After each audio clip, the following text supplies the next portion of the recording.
bismillaahi raxmaani raxiim assalaamu calaykum waraxmatullaahi wabarakaatu aroorya suba meel kastoo aad joogtaan daawadayaal kusoo dhowaada barnaamijka maxaa cusub oo hadahan oo kale aad uga barateen baarteenna barnaamijka waxaan diradda ku saari doonaa islamarkaana aanu ku eegi doonaa wararkii ugu dambeeyey dunida kubadda cagta caalamkani waxaa laga yidhi kulamadii xalaytoo la ciyaaray gadoodkii cristiano ronaldo iyo weliba xalaytoo ciyaartoo socota markii garoonka uu ka tegey sheekooyinkii ugu waaweynaa laga qoray taageerayaasha united oo weeraraya iyo weliba xitaa tanhag oo safetiisii gasha kala baxay warar badan oo ku saabsan kulamada caawa la ciyaari doono real madrid oo hogaanka sii dheeraysatay barshamiyii awoodda caawa in ay soo yarayso farqiga waan ka hadli doonaa kuwa iyo kuwo kale barnaamijkeena maxaa cusub ayaad kaga bogan doontaan kulanti wanaagsan khiyaarteena meel kastoo aad joogtaan kusoo dhowaada barnaamijka maxaa cusub haddii aad nagu cusubtaa daawade fadlan subscribe noo saar sii sheer garee saxiibadiina la wadaaga dhammaantiinba like nagu dhiirigeliya aad ugu mahadsantihiin si aad ugu xirantihiin baarteenna dunida ciyaaraha tube barnaamijka waxaa responsa gareeya shabakada wararka ciyaaraha ee kooxda.com sidoo kale dugaanka smartphonada ee telefoonada lagu iibiyo ee zag phones iyo weliba somai b t v shirkadda bokisyada haddii aanu ku bilowno nadiga kubadda cagta ee Brentford habeenkii xalaytole barbara bay ku celisay kooxda kubadda cagta ee Chelsea barbarahaasi midna uu u fiicnaa midna uu ugu xumaa kooxdan Chelsea ayaa Graham Potterkeedu waxa uu helayaa dhammaan kulamadii uu ciyaaray hal arin aad u muhiima waana unbeaten kulan kasta isagu lagama badin barbaraha galo laakiin waa guuleysanayay ama ugu yaraan dhibic buu isagu leeyahay taasoo ka dhigan waxa guul daraynaysa soo gaarin dhammaan toddobadii kulan isagu ciyaaray maxalli iyo weliba Europa haddaba Newcastle oo kale gool iyo waxba Everton kaga adkaatay Southampton oo kale gool iyo waxba markaa iyaguna Bournemouth kaga adkaadeen weliba xalaytole gool iyo laba la isaga adkaaday wax badan ma jirin markaas oo 6 gool 6 gool la iska dhaliyay ma jireen su'aal waxaad arkaysaa fiiri midba barro ku dhamaatay Bremer midda koowaad iyo labaad iyo saddexaadba macnaha saddex ciyaaro kamid ah 4 kulan oo dhacay saddexdooda min hal eber baa laga adkaaday waliba sheekada cajiibka waxay tahay laba kamid ah guriyahoodu bay ku adkaadeen mid baa markaa marti ahayd oo adkaatay iman adiga kubadda cagta United lafsadooda gurigoodu way ku adkaatay oo tii saddexaad bay noqonaysaa Liverpool sheekadeeda intaan ka hadlin kiipa Harisi Blaga ayaa xalaytole soo go'aamiyay ciyaarta isla markaana badbaadina cajiib isagu sameeyay wuxuuna sheegay si weyn ugu faraxsan yahay sida wax u socdaan isla markaana mustawigiisa in badan uu wax ka bedeli doono sidan iyo si ka fiican ayaanba markaasi la iman doonaa buu leeyahay ima Liverpool xalaytole iyagu waxay ku guuleysteen in dhibic iyagu markaas saddexda dhibic iyagu ay qaataan gool u dhaliya xidiga Darwin Núñez weliba xitaa marba dhibic la siin lahayo gool kulaad baa loo dhigay isla markaana xidiga ama xidig kamid ah difaacida kooxda kubadda cagta ee Liverpool isagu galay taasoo aakhirkii xidiga Bowen isagu ka lumiyay weliba ninkii ahaa Virgil van Dijk ayaa isagu ka hadlay wiilka cajiibka ee Alisson markaa Becker iyo weliba ninka kale Darwin Núñez wuxuu yiri 4 weerar bay ku ciyaareen buu yiri nadiga kubadda cagta West Ham Tuchel markaa daragtid si u soo noqonaya cadaadiska u saaray isla markaana uu la dagaalamayay build-up-ka uu dhisayo ninkii Alisson Becker wuxuu yiri waa dareemi karaysan sida uu ciyaarayeen laakiin Alisson ayaan ku fakarnay buu leeyahay iyo shaqadii quruxda badneed isagu qabtay Darwin wuxuu yiri wax badan buu baranaya laacib daayar dariiqada uu ciyaarayo luqadda iyo weli waxyaabo badan buu hadda baranaya buu yiri wuxuu u baahan yahay mashaakilada difaacida mar walba isagu inuu ka gudbo haddaba ma ogtahay ninkii Virgil van Dijk xalaytole waa la dhaliilay maxaa lagu dhaliilay ma taqaanaa halka laga tuuro rigoorada ninka isagu khiyaanoole waay baa leeyahay waxa la arkay isagoo markaasi god ka dhigayo wax ku riixaya dadka qaar waxay tilmaamayeen kabtiisii inuu ku siibay meeshii macnaha meesha rigoorada laga tuuro ayaa la arkay isagoo marka inta lugta saaray wax uun ku sameynaya haddaba lama garanaynin marka laakiin kaamirooyinka ay markii dambe soo qabtay isla markaan ujeedadu waxay ahayd in markaa saameyn ay ku yeelato ninkii Bowen aha marka ama xidiga tuuraya rigoorada saameyn inay ku yeelato ujeedadu taabay ahayd baa leeyahay aad bayna u weerarayaan waa qiyaanoole baa leeyahay mar walba saan sameeya dadka qaar waxay yiraahdeen ma fahmi karnaba Van Dijk sida markaas isagu uga badbaado maalin kastana sidaa buu sameeyaa Klopp ayaa isagu ictiraafay hat-trick inuu dhalin lahaa laakiin markii dambe isagu doortay inuu bedelo Darwin Núñez anigu waan ku faraxsanahay buu yiri ilbiriqsiyadii wanaagsan horta dad aragtay Darwin Núñez Salah gool ka sabro maxay yeelay Salah waxaad arkaysaa bartamaha garoonka inta uu tago isla markaana build-up-kiisa kubadii uu ku soo caawinayo sidii u soo gaari lahayd mar walba aad arkaysaa haddii uu joogo Darwin Núñez Salah uu ka fogyahay mandaqada qatarta xalay imise jarba ku arkayseen bokiska iyo meel u dhow ninkii Salah ahaa way aad buu uga fogaa maxay yeelay aad arkaysaa shaqadii baysa laga doonaya markan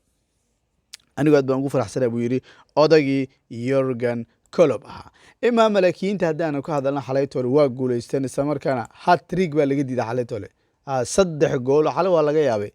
xalay 3 baa dhaliyeen laakiin 3 gool oo kale ayay markaas iyagu helayeen VAR Benzema dhaliye waa laga diiday Alaba baa dhaliye waa laga diiday Benzema haddana dhaliye waa laga diiday laakiin Benzema Asensio iyo waliba Federico Valverde ayagu ku fakanayaan taasoo ka dhigan 3 gool iyo waxba in ay markaa ku adkaanayaan waliba hogaanka iyagu ay dheereysanayaan. Hadda waxaa lagu leeyahay nadiga kubadda cagta Real Madrid waxay dhalinayaan 25 gool isla markaana 8 gool baa laga dhaliyay taasoo ka dhigan in nadiga kubadda cagta Barcelona ay ka saramarayaan marka dhibca ahaan iyo gool ahaan. Iyagu hadda waxay u baahan yihiin kulan kale inay ciyaaraan sababtoo 9 jeer bay guuleysteen marka 1 jeer baa laga markaasi barbari iyo gool wax guul darro ma soo gaaray markaasi nadiga kubadda cagta Real Madrid halka kooxda Barcelona mid barbaro iyo mid guul darro iyagu ay haystaan taasoo ka dhigan iyaguna in 22 dhibic haysta macna 6 dhibic baa laga sareeyaa Madrid baa 6 dhibic hadda sareysa waxayna u baahan tahay Madrid inay hogaankeeda si ilaashto halka Barcelona laga doonayo in farqiga ay soo yareyso. Haddaba wiilkii ahaa Federico Valverde waxa uu sheegay xalaytoole shaqada inuu u ilaalinayo odagii Ancelotti waxa horabay challenge u galay isagii Ancelotti waxa hadafku ahaa war goolal dhali aniga shaqadii aan ilaashaday markaas uu isagu yiri waxaan rajeynayaa buu yiri in 10 gool aan dhaafay isla markaana taawada diirada waan saarayaa buu yiri isla markaana cadaadiska dhamtaaba isku geenayaa buu yiri si aan ugu helo kalsoonida iyo waliba rabitaanka buu yiri. Geesta kale wuxuu sheegayaa ma doonayo buu yiri shaqada inuu lumiyo ama aniga darti xilka looga qaado Ancelotti isagoo qoslaya ayuu yiri marka ninka haddii aniga darteed loo ceerinayo maba doonaya taaye ka hor waan ka taxadarayaaba. Ancelotti ayaa markaa isagoo hore u sheegay 10 gool haddii uu dhalinayo wuxuu aniga waan jexjeexayaa ruqsadeedii isla markaana waan kala tagayaa meeshan waaba dib dambe lagu markayo waan diradda saarayaa buu yiri kulamada classico kadib kubadda dahabka kadib ciyaartan wuxuu way adkeyd hatta waxa la arkay dhawaan isagoo saas u eegaya tababarka Ballon d'Or-kii baa tababarkii la geeyo saas u eegaya ninkii Federico Valverde ahaa kadibna Benzema isagoo si eegaya markaa uu fiinaye Real waxa la yiri meesha maxaad meesha ku haysaa. Haddaba nadiga kubadda cagta ee Real Madrid macalinkeeda Ancelotti isagu wuxuu sheegay ninka wuxuu yiri maadaama gool uu dhalinayo shaqadeeda waa in looma soo dhawaan karo buu yiri shaqadu waa ii aamin buu yiri aniga walwal kama qaba aniga booskeyga loo yimaado maadaama Federico Valverde cadarada uu sameynayo kulan kasta cadarada buu sameynaya buu yiri mas'uuliyad buu qaadaya sida uu cadaadinayo waliba xitaa boosas kala duwan uga ciyaarayo waa cajiib buu leeyahay ninkii Carlo Ancelotti ahaa. Madrid waa dabiici buu yiri xidig kala duwan baa ciyaaraya kulan kasta mustawa wanaagsan ayna soo bandhigayaan aad baan ugu faraxsanahay buu leeyahay. Haddaba nadiga kubadda cagta Manchester United ayaa xalaytoole laga yaabay isla markaana war United xalaytoole kubadda ciyaartay United xalay ninkii ku yiraahdo waa ka seexday xalay Ballon baa dhaafay war baryahanba goorma war xalay waxaan iri yaa la ciyaaraya ma 11 baa wuxuu ma 22 baa ma duulal kale baa la ciyaaraya garoonka gudihiisa xalay United hadday ku dhaaftay waxay soo bandhigtay unbelievable bay ahay ma rumaysan kartid sida kelmaddu macno u leedahay. Kubad waa la soo dhisayaa operation baa la saaraya haddii lagu yiraahdo oo waa la cadaadinayaa haddii lagu yiraahdo oo kubadda la soo celinaya haddii lagu yiraahdo Janisya baa la abuuraya haddii lagu yiraahdo war Hugo Lloris waa laga yaabay in qaybta ugu horeysa horta 7 daqiiqo markay ahayd goosho baa la isugu geeyay Tottenham inta ka dambeeyay waxaad arkaysaa waa la soo tuuraya isaga badbaadinaya haddana Tony Anthony baa tuuraya oo Shaw baa haddana marka Forbes soo tuuraya oo Casemiro baa imanaya Bruno baa soo wada Fred baad arkaysaa Dalot yani war waxa leedahay United inta u socota United waa ka yaabay xalaytoole aniga markaasiyo cajiib bay iyagu ahayeen gool uu isagu dhaliyay Fred iyo midka kale Bruno Fernandes ayaa kala dhaliyay gool kale inta gool ayaa la seexiyay leeyahay Briska ta lagu shubay ayaa VAR markii dambe diiday ninkii Bruno xalaytoole odayga Cristiano Ronaldo waa gadooday waxa la arkay isagu si weyn u careysan isla markaana aan ku faraxsanayn qaabku u dhaqmayo bedeladiisa waa dhameystay buu leeyahay odayga maxaan meesha u taagnaanaya waxay ciyaarta inta uu markaa ka dhameynayo garsooraha inuu sugo laakiin waa diiday Ten Hag waxa laga weydiiyay war Ten Hag waxa leeyahay maxay tahay ninka maalin walba gadoodayo wuxuu yiri maanta waan dabaaldegaynaa ciyaarta inaan u dabaaldegna ayaan doonaynaa kadib Britole baan eegi doonaa siday noqonayso isla markaana la tacaamuli doonaa Britole baa marka la dhiil gareyn doonaa buu yiri xataa ninkii fulayga ahaa Conte waxa uu sheegay inaysan mudnayn Tottenham inay guuleystay isla markaana nadiga kubadda cagta United ayaa mudnayd waa guuleystay buu yiri waliba xitaa cabsideeno waxay ahayd mid aan wanaagsaneyn buu yidhi imana cajibin markaa sidaan u baqnay oo fulayaal aan u ahayn waa qiranaya odagu waa qiranaya weliba nadiga kubadda cagta United taageerayaashooda ayaa aad markaa uga carooday baa layidhi tallaabadii isagu sameeyey Cristiano habeen farxadeed oo United kubad qurux badan soo bandhigtay odagu waxa waaye haddii uusan isagu kaamirooyinka qaadanin ma doonayo markaasi canug yar oo faasida bay u bixiyeen nadiga kubadda cagta United isla markaana wax walba qarribay wariyaha waxaa layidhi adiga caqligaagu halkee buu markaa isagu jiraa war waxaan waxaa ka wanaagsan oo la iman lahayd ma weyday baa layidhi aad bay u weerareen markaasi weliba Patrice Evra wuxuu yidhi maalin walba Ronaldo nooga sheekeynne miyaydan arkaynin kubadda quruxda badan in soo bandhigayno waxaan la imanayno weliba xitaa wuxuu ku xarakeeyey xalaytoole ninkii Thierry Henry cooskii Old Trafford uu inta soo qaatay wuxuu yidhi meeshan waa kala kacday buu yidhi sidii hore maaha haddaad u malayn jirteen United galab inay iska ahaanayso war waxaas waa soo dhammaadeen buu yidhi United waa kala kacday sida kelmaddu macno u leedahay saas buu leeyahay haddaba wararkii kale dunida kubadda cagta hal iyo laba haddaan kan idhaahno waxaa lagu leeyahay Super League ayaa soo noqonaya haddaba madaxa fulinta markaa Super League ayaa isagu hadlay waxaana isagu uu sheegay waqtiga uu soo noqon karayo rasmiyanna loo bilaabayo tartanka European Super League sanadka 2024 ayuu sheegay in uu qorsheynayo guddiga fulinta in si rasmiya loo baaso mashruuca cusub ee European Super League kaasoo 2021 fashilmay taageerayaashu iyagu si weyn uga horjeesteen weliba xitaa naadiyada waaweyn iyagu way ku kaceen wadarkiisa markaasi naadiyada Big Six Ingiriiska iyagu ay ka baxeen Atletico Inter iyo Milan iyo kuwa kalena iyagu ay raaceen hadda saddexdaaba ku soo hartay isla markaana madax adeegaya saddexdaa waxay yiraahdeen waxaas wax ka soconaya ma laha waa ku sii jireena anagu marka haddaba waxaa marka la tilmaamayaa Financial Times waraysi isagu siiyay samarkaan uu yiri ninka fulinta uu qaabilsan dhawaan baa markaa si rasmi ah iyagu ay u bilaabi doonaan weliba xitaa 2024 wuxuu noqon doonaa tartan rasmi ah oo la baasayo buu leeyahay haddaba booliska waddankaasi Britain ayaa iyagu waxay bayaan ka soo saareen dhacdadii markaasi nadiga kubadda cagta Manchester City baskoodii lagu waxyeeleeyay ciyaartii Manchester City weliba Liverpool axadii 16 bishii October weliba xitaa waad arkayseen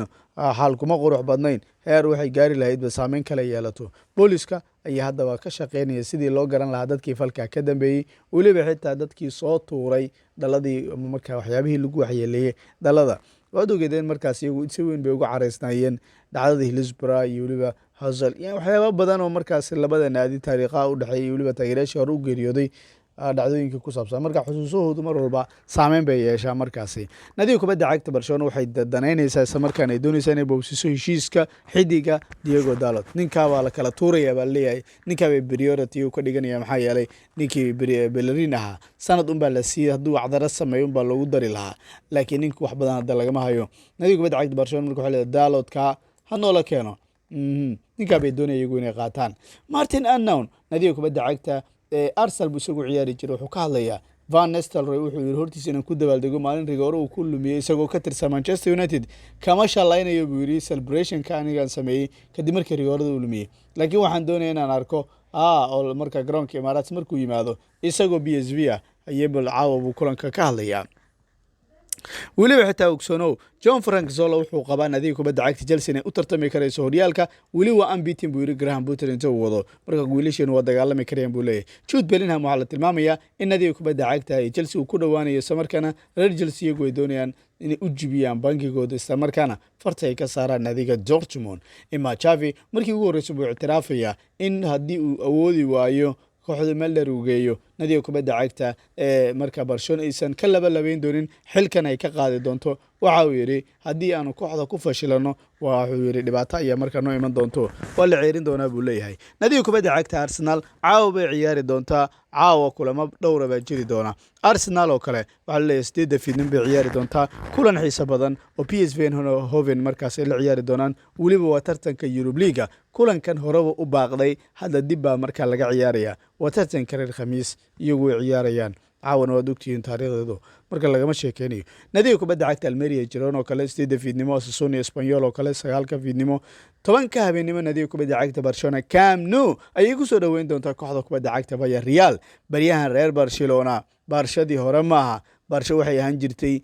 waqtidii uu bilaabanayay horyaalka barsha oo mucaaradkiiba iyagu ay u soo doontaan meel lagu nasto isla markaana maskixiyan ay u degaan oo meel markaasi aan buuq jirin goolo fara badan la dhalinayo kubad qurux badan ay jirto baryahanba intii waa laga waayey jug unbaa ku socotaa kooxdu marka waxay doonaysaa in boorka iska jafto isla markaana ay shaqeyso caawa 10 habeen in Barcelona iyo waliba Villarreal iyo waliba kulamada kale dhici doona ayay noo ballan haddii uu Rabbi raali ka noqdo salaam